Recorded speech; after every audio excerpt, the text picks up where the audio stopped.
When I walked into that courtroom, my parents were already smiling cold, victorious smiles that once terrified me as a child.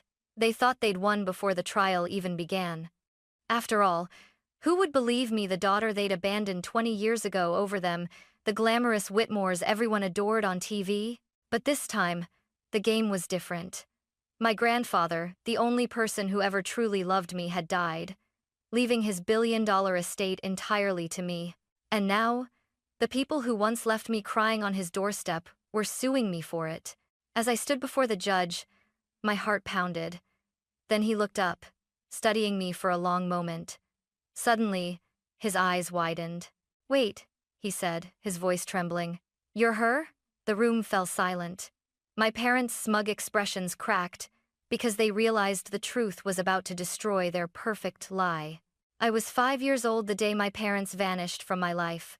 The sun in Santa Barbara was cruel that afternoon, too bright, too hot, burning everything it touched except the part of me that went cold. My mother, Victoria, knelt in front of me in her white summer dress, her perfume heavy with lilac and lies. "Be good for Grandpa, okay, darling?" she said, forcing a smile. Her lipstick was too red, her eyes too dry. My father, Charles, stood beside the car, tapping the hood impatiently. "Vic, let's go. We'll miss the flight." "Flight?" I asked, clutching the hem of her dress. "Where are you going? Can I come?" She froze for a heartbeat. "It's just a short trip, sweetheart. We'll be back before you know it." But even at 5, I heard the tremor in her voice. She didn't hug me. She kissed the air near my cheek, her earrings brushing my face. Then she turned and walked away, heels clicking like a countdown. The car door slammed, the tires spun on the gravel, and their silver convertible disappeared behind the tall iron gates. I ran after it until my lungs screamed, until my small legs gave out. The scent of dust and gasoline filled my nose. I screamed for them, but the only answer was the wind and the distant cry of seagulls. Then a hand rested on my shoulder, steady, warm, grounding. Grandpa Henry knelt beside me. He wasn't the kind of man who spoke in rushes. Every word he said carried the weight of truth. His gray eyes softened as he brushed the dirt from my knees. "They don't know what they've lost, sweetheart," he murmured, his voice trembling just slightly. "But you," he paused, lifting my chin so I'd meet his gaze. "You will never be unwanted again." He scooped me up in his arms, as if I weighed nothing, and carried me back toward the mansion. I remember resting my head against his shoulder, listening to the steady beat of his heart. It was the first time I'd felt safe that day. That night, I sat in the enormous kitchen, swinging my legs from the high stool as he made me cocoa himself. No servants, just him. "You like extra marshmallows, right?" he asked with a small smile. I nodded through the tears that wouldn't stop. When he tucked me into bed, the house felt too big, the silence too deep. The ticking of the grandfather clock sounded like footsteps that would never return. "Will they come back for me?" I whispered. He hesitated, then smoothed my hair. "Some doors, my dear Emma, once closed, should stay that way." Before he turned off the lamp, he added quietly, "But you'll never have to chase love again. From now on, it lives right here." And as the shadows stretched across the room, I clutched his hand and believed him. That was the night I stopped waiting for my parents and started belonging to someone who never left. Life with Grandpa Henry was nothing like the movies made about billionaires. His mansion sat on the Santa Barbara cliffs, overlooking the Pacific like a quiet fortress. But inside, there were no glittering parties or endless staff rushing about. Instead, there was structure, discipline, and most of all purpose. He woke me at 6 every morning. "Up, Emma. The world doesn't wait for the lazy," he'd say, knocking gently on my door. I would drag myself to the kitchen, where he'd already be seated with his black coffee and a newspaper spread across the marble counter. "Read this," he'd say, pointing at the headlines. "Then, tell me what they're not saying." At first, I didn't understand. I was just a child, trying to finish her cereal. But as the years passed, I learned his real lesson. Never take a story at face value. Truth, he believed, always lived beneath the surface, and sometimes you had to dig through dirt to find it. He was the founder of Whitmore Industries, a global shipping and logistics company that connected continents. But to him, the empire mattered less than integrity. Money, he often said, is like salt water. The more you drink, the thirstier you get. So make sure your thirst is for the right things. I watched how people treated him. Politicians shook his hand, lawyers sought his advice, and employees feared disappointing him. Yet he was never cruel, just firm, fair, honest. When I was 10, he brought me to his office for the first time. The glass towers downtown glimmered against the sunset. Inside, everyone greeted him with respect and me with curiosity. "This is my granddaughter," he introduced proudly. "One day, she'll ask harder questions than any of you." I remember smiling shyly as he placed his hand on my shoulder. It wasn't about grooming me for power, it was about teaching me to see the world clearly. Every weekend, he'd drive us to the community center he funded. While other billionaires donated for publicity, Grandpa stayed for hours, helping children read or teaching them how to balance a checkbook. "Power means nothing," he'd whisper to me, "if you use it to rise alone." At 16, I found my parents' faces again, this time on TV. They were laughing on a red carpet in Los Angeles, promoting a reality show about second chances. I remember holding the remote tightly until my knuckles turned white. Grandpa entered the room quietly, watching the screen. "Do you miss them?" he asked. I wanted to say yes, but instead, I whispered, "Not anymore." He nodded slowly. "Good.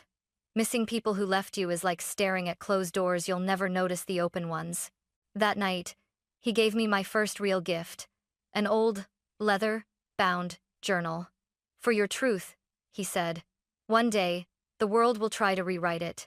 Don't let them." I didn't realize it then, but that journal would one day save me in the same courtroom where my parents tried to destroy me. The morning my grandfather died, the world felt wrong. The air was too still, the ocean too quiet. I found him in his study, slumped over his desk, his reading glasses still resting on the open pages of his journal. The last thing he'd written was just one line. "Truth, in the wrong hands, turns to poison." I didn't cry right away. I just stood there, numb, staring at the man who had been my world, the man who had replaced everything I'd lost. When the grief finally came, it tore through me like a storm. The funeral drew half the city. Billionaires, judges, former presidents, everyone wanted to be seen honoring Henry Whitmore, the man who built an empire with honesty. But all I wanted was one more hour with him, one more lesson, one more cup of cocoa on a rainy night.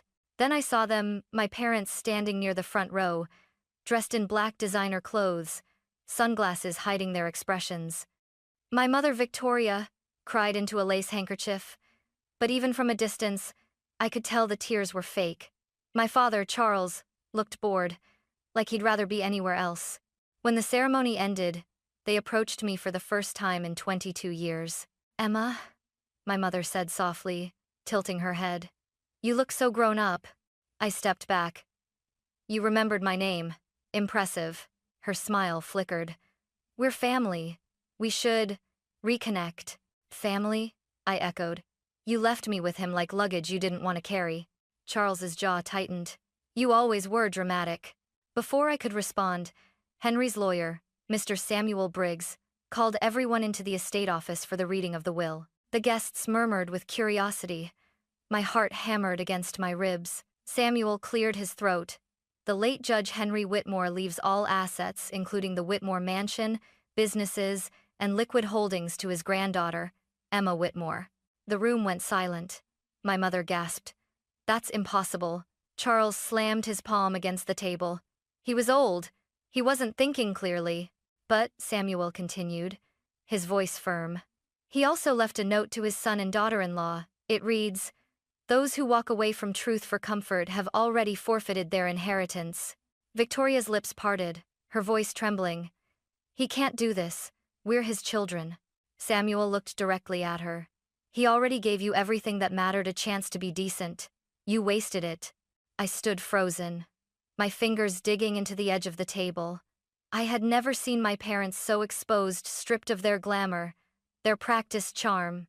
As the crowd dispersed, my mother's mask cracked. "You'll regret this, Emma," she hissed. "You don't deserve a cent of what he built." I met her gaze steadily. Neither do you. Outside, the sea wind howled through the estate gates, scattering white petals from the wreaths. I realized then that grief and greed often arrive holding the same hand. And somewhere, I swear I could almost hear Grandpa's voice. Stand tall, Emma. The truth has long arms and it always reaches back. It started with a thick white envelope on my doorstep. No return address. Just my name, Emma Whitmore, written in bold, familiar handwriting. I tore it open, expecting condolences. Instead, my eyes froze on the first line.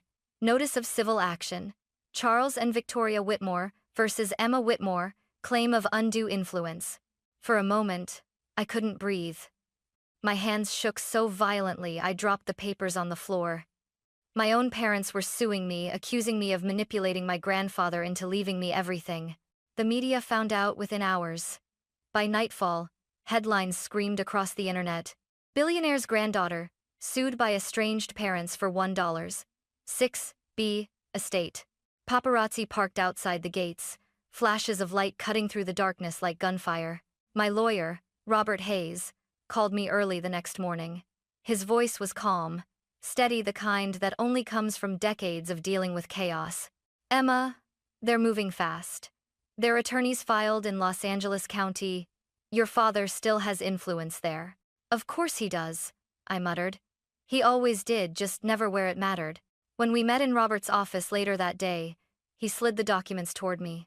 They're claiming you isolated your grandfather in his final months. They say you controlled access, interfered with his doctors, and coerced him to alter the will. I laughed bitterly. Controlled access? He was the one protecting me from them. Robert sighed. Emma, I've seen nasty inheritance battles, but suing your own child? That's a new level. They're not my parents, I said quietly. They're strangers who share my blood. Still, I couldn't stop thinking about Grandpa's last few weeks, the quiet dinners, his tired smile, the way his hand trembled when signing letters. I wondered if he knew they'd come after me. Maybe that's why he left the journal. Maybe that was his warning. 2 days later, a tabloid reporter ambushed me outside a cafe. Emma, is it true you brainwashed your grandfather? Did you threaten him? I stopped walking, turned toward the cameras, and said evenly, if loving the man who raised me is a crime, then I'm guilty. The next morning, my phone buzzed with a blocked call. Enjoying your fame? My mother's voice purred. Why are you doing this? I asked. Because you took what's ours, she said coldly. You stole our life. Now we'll take yours. Then she hung up. That night, I sat alone in the study, staring at Grandpa's old desk, the same one where he'd taught me to read legal documents. His photo stood beside his leather journal. I opened it, tracing the faded handwriting. When the truth is tested, stand still. Let them attack. They'll only wound themselves. I closed the book and exhaled. The fear was still there, but underneath it burned something stronger: resolve. They wanted war? Then they'd just declared it against the wrong Whitmore. The day of the first hearing arrived under a sky that looked bruised gray clouds pressing low over Los Angeles. Reporters lined the courthouse steps like vultures waiting for something to die. Maybe it was my reputation. Maybe it was theirs. Inside, the courtroom smelled of wood polish and tension. My parents sat at the plaintiff's table, perfectly staged for the cameras, my mother in a fitted black dress, my father in a tailored navy suit. They didn't look like grieving family. They looked like actors rehearsing for revenge. When I entered, whispers filled the gallery. That's her, the granddaughter, someone murmured. My heels clicked against the marble floor, each step steady, though my hands were trembling inside. Robert leaned close and whispered, Stay calm, Emma. Let the evidence speak for itself. At the bench sat a middle-aged man with silver hair and sharp, knowing eyes. Judge Marcus Nolan. His presence filled the room even before he spoke. When our eyes met, something flickered across his face. Recognition, disbelief, maybe both. He removed his glasses slowly. Miss Whitmore, he said, his voice softer than expected. Would you please approach the bench for a moment? My stomach twisted as I stepped forward. The courtroom hushed. When I stopped before him, he studied me for a long moment. Then he said quietly, almost to himself, You're Henry Whitmore's granddaughter. Yes, Your Honor, I replied. He nodded once, his expression shifting from surprise to solemn respect. I clerked for your grandfather, years ago. He once told me, if my granddaughter ever stands in your courtroom, listen carefully because she'll be telling the truth. A ripple of gasps spread through the gallery. Behind me, my mother's composure cracked. My father's jaw tightened. Judge Nolan straightened. Proceed, he said, but his tone carried an undercurrent. My parents' attorney clearly noticed, one that said integrity still means something here. Their lawyer, a slick man named Elliot Graves, wasted no time twisting the knife. Your Honor, he began smoothly, this young woman systematically alienated her elderly grandfather, restricted his communication, and manipulated his estate planning. We will prove her actions were fraudulent. Robert stood calmly. We welcome the chance to disprove every word, Your Honor. Then Graves smirked. She's quite composed for someone accused of stealing $1 billion. I met his eyes and said evenly, composure isn't guilt, Mr. Graves. It's confidence in the truth. A murmur of approval rippled through the observers. Even Judge Nolan's mouth twitched in what might have been a restrained smile. As the proceedings began, they tried everything. Twisted emails, misquoted letters, cherry-picked statements from staff, but each time, Robert countered with documented proof, clear timelines, and witnesses loyal to Grandpa's name. Still, the worst came when my mother took the stand. Her voice trembled perfectly. We only wanted to reconnect with our daughter, she said tearfully, dabbing at her eyes. But, Emma, she pushed us away. She isolated him. We were just trying to protect Dad's legacy. Her words dripped poison, and I could almost hear Grandpa's warning echoing in my head. Truth, in the wrong hands, turns to poison. But as I watched the judge's expression harden, I realized something: poison only works if it's swallowed. And I wasn't about to drink it. By the second day of the hearing, the courtroom had turned into a battlefield. My parents' lawyer strutted across the floor like a peacock, waving papers and dramatizing every sentence as if we were on live television. But I wasn't there to perform, I was there to end this. Robert rose slowly, adjusting his tie. Your Honor, he said, his voice calm but firm. The defense would like to submit additional exhibits, medical evaluations, witness statements, and the late Judge Whitmore's personal correspondence. Ed 1. The moment the word correspondence left his lips, my mother stiffened. She knew exactly what that meant. Judge Nolan gestured. Proceed. Robert handed him a thick file, and then nodded to me. Miss Whitmore, please take the stand. My heart pounded as I walked forward, my heels echoing on the marble floor. I had rehearsed this moment 100 times. But when I sat down and looked at my parents, the two people who gave me life and then tried to destroy it, my throat tightened. Robert placed the first letter on the evidence screen. Grandpa's handwriting appeared, neat and unwavering. To my dearest Emma, you were never my obligation. You were my choice. If ever you find yourself standing against those who abandoned you, don't hate them. Let the truth defend you. It always will. A hush fell over the room. My mother's perfectly painted expression faltered. My father stared down, jaw clenched. Robert continued, these letters span 10 years, each one affirming Judge Whitmore's mental clarity, affection, and deliberate intent to entrust his granddaughter with his estate. The plaintiff's attorney jumped to his feet. Objection, Your Honor. These so-called letters are emotionally manipulative. They prove nothing. Overruled, Judge Nolan said sharply. The deceased's intent is precisely the matter under review. Continue, Mr. Hayes. Robert gave me a small nod. It was my cue. I took out the leather-bound journal Grandpa had given me when I turned 16. Its pages were worn, its spine cracked from years of use. This, I said softly, was my grandfather's diary. He wrote in it every night until the week he died. End quote. I flipped to the last entry. The ink was faint but steady. My son and his wife live for appearances. My granddaughter lives for truth. The estate must go to her not as a reward, but as a safeguard. She carries my conscience where I can no longer carry it myself. The silence that followed was heavy, sacred. My mother's mask finally broke. He was sick! He didn't know what he was saying, she shouted, rising from her seat. She brainwashed him. Judge Nolan slammed the gavel. Mrs. Whitmore, sit down. Now. Her outburst echoed against the wooden walls before fading into nothing. I looked at the woman who gave birth to me, but never really saw me, and said quietly, "No one brainwashed him, Mother. He just finally saw who you really were." And as I said it for the first time in years, I felt like his granddaughter again, not their pawn. The third day of the trial felt like the longest day of my life. Every breath, every whisper, every creak of a chair echoed inside my skull like thunder. I sat at the defense table, my fingers intertwined tightly in my lap, staring straight ahead. Across from me, my parents whispered to their lawyer, their once confident smirks now brittle and strained. Judge Nolan entered the courtroom, robes swaying, expression unreadable. The audience hushed instantly. He took his seat, shuffled the papers before him, then looked at me. For a fleeting second, I thought I saw something like pride in his eyes. "This court," he began, "has reviewed all submitted evidence, testimonies, and correspondence of the late Judge Henry Whitmore."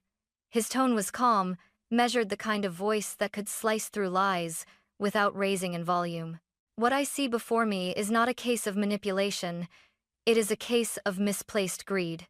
A soft murmur rippled through the room. My father's jaw tightened, my mother's hands began to tremble.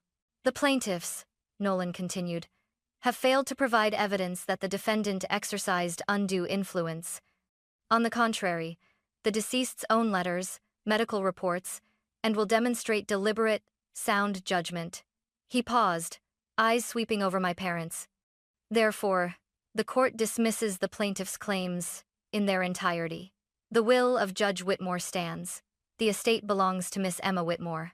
For a heartbeat, there was silence. Then reporters gasped, pens scratching, cameras flashing. But I didn't move. I just sat there, frozen, my pulse echoing in my ears.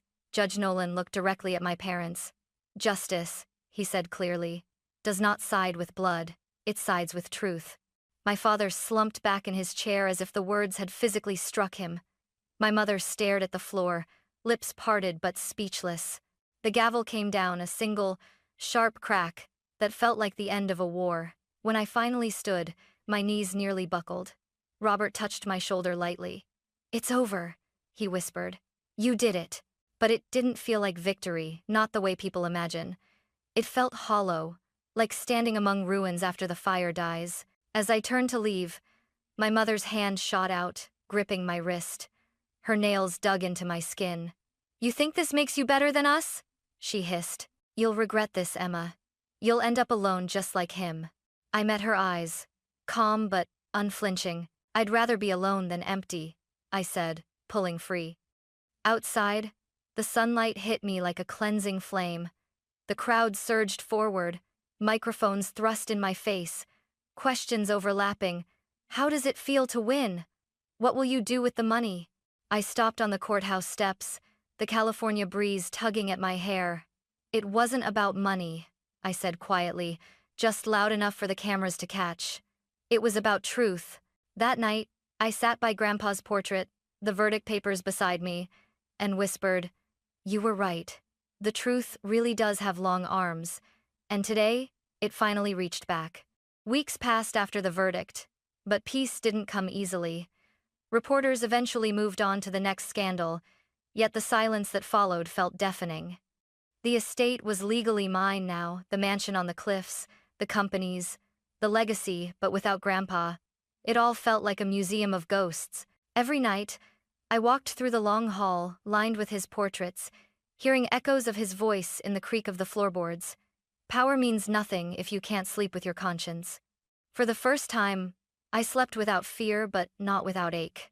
Then, one late evening, as the sun melted into the Pacific and painted the sky in shades of crimson, my phone rang. The screen flashed an unknown number. I hesitated before answering. "Hello?" A pause. Then a trembling voice. "Emma." It was my father. For a moment, I couldn't breathe. The same man who'd screamed at me in court now sounded smaller, fragile. I read the journal," he said quietly. "Your grandfather's words. I didn't want to believe them, but I couldn't stop." His voice cracked. "He wrote that I lost my way, That I stopped being his son long before he wrote his will. I closed my eyes. He also wrote that it's never too late to do what's right. He exhaled shakily. I don't deserve forgiveness, Emma. But I needed you to know. I'm sorry. For everything. For leaving you. For blaming you. For being the kind of father he warned you about. His confession hung in the air like something fragile. Something sacred. For a long moment, neither of us spoke. I stared at the garden through the window, the same one Grandpa had planted for Grandma decades ago, and I felt the wind stir through the roses. I don't know if I can forgive you, I whispered. But I know Grandpa would have wanted me to try. I'll take that, he said softly. It's more than I deserve. Before he hung up, he added, You remind me of him, you know. The way you stand your ground. After the call ended, I sat there for a long time, staring at the horizon. The world was quiet again, not heavy this time, but healing. I walked out into the garden barefoot, the grass cool beneath my feet. The sun had dipped below the waves, leaving a soft amber glow over the estate. In my hands, I carried Grandpa's old journal. I flipped to the final page, where his last words were written in faded ink. True justice isn't found in the courtroom, but in the hearts of those who keep believing in it. I smiled through the tears that finally came. I believe, Grandpa, I whispered. I always will. Somewhere in the wind, I could almost hear his reply, calm, proud, and gentle. Then I can finally rest, my girl. And as the ocean breeze swept through the roses, I realized something beautiful. Justice had been served, but forgiveness, that was the real inheritance.